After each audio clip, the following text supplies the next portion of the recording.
Welcome guys to the tutorial info channel.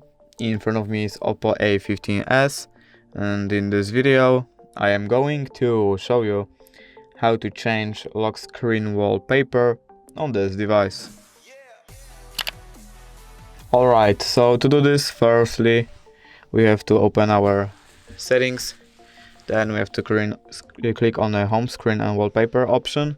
Here we have to scroll down and choose set wallpaper.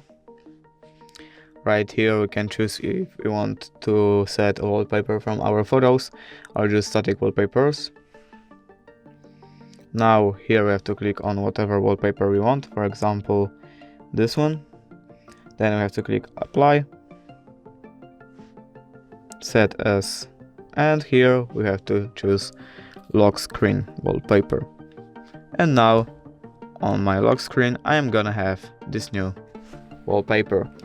And basically that's it. If you did enjoy this video, please leave a like and subscribe. Thank you guys for watching.